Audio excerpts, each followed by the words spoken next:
Bonjour, je vous présente ma semaine dans la tête de deux personnalités de la vie politique française, deux personnalités de premier rang, deux femmes notamment dont je veux vous parler à la veille presque de la journée de la femme, journée symbolique.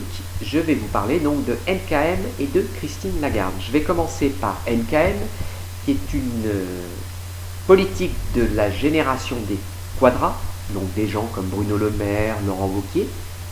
Génération que je trouve un petit peu frileuse ces derniers mois, qui ne veut prendre aucun risque, qui a peur d'une longue traversée du désert suite à la défaite du 6 mai 2012, et qui, si elle n'y prend pas garde, va être prise en sandwich à l'avenir entre les trentenaires qui montent, une génération politique puissante, dynamique, presque opportuniste, plus opportuniste que les quadras, qui n'a peur de rien.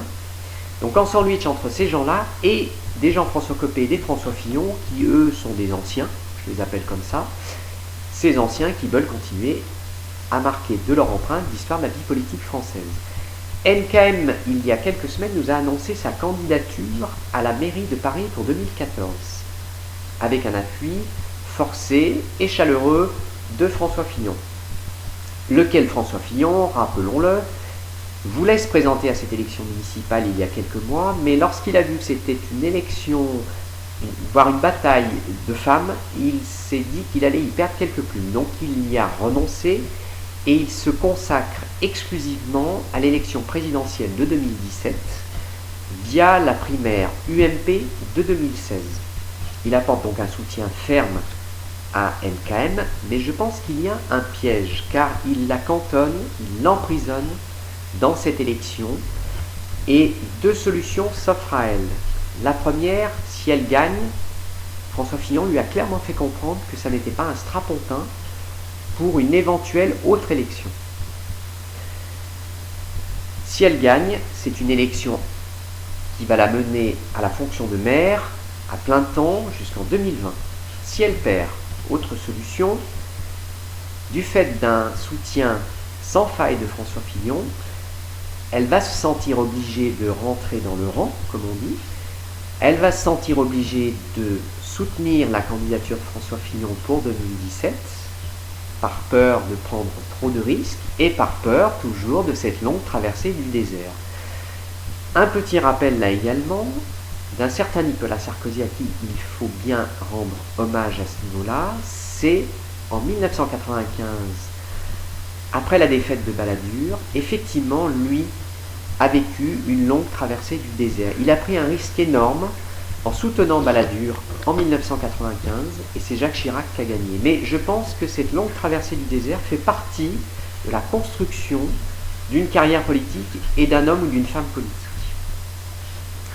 Autre personnalité dont je veux parler ici, et j'en finirai par elle, c'est Christine Lagarde. Outre-Atlantique, on parle également de la France.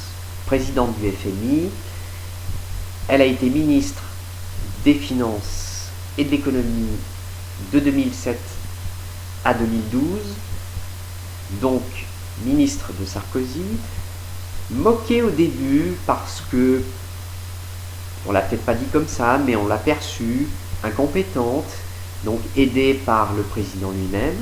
Elle a creusé son sillon, elle est d'une grande compétence au final. C'est une femme qui a su prendre des distances, de la hauteur, qui ne s'est jamais mis en avant, ni voulu des querelles intestines au niveau de l'UMP, elle n'y a jamais participé, elle est très discrète, et son rôle au FMI lui va extrêmement bien.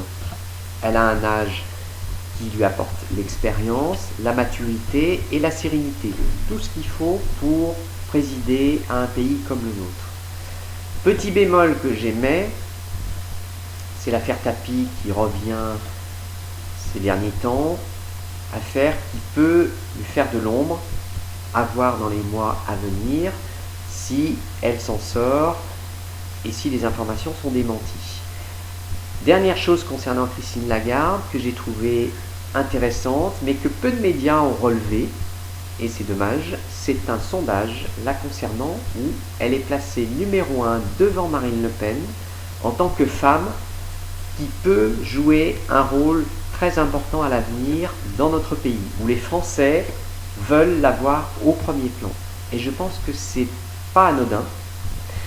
Je pense également que c'est un souci pour François Fillon pour l'élection présidentielle, car là où je trouve qu'il se fourvoie, c'est comme à Paris, l'élection présidentielle, à mon avis, sera une élection de femmes. Voilà, c'était ma tribune. Je vous dis à la semaine prochaine. Merci.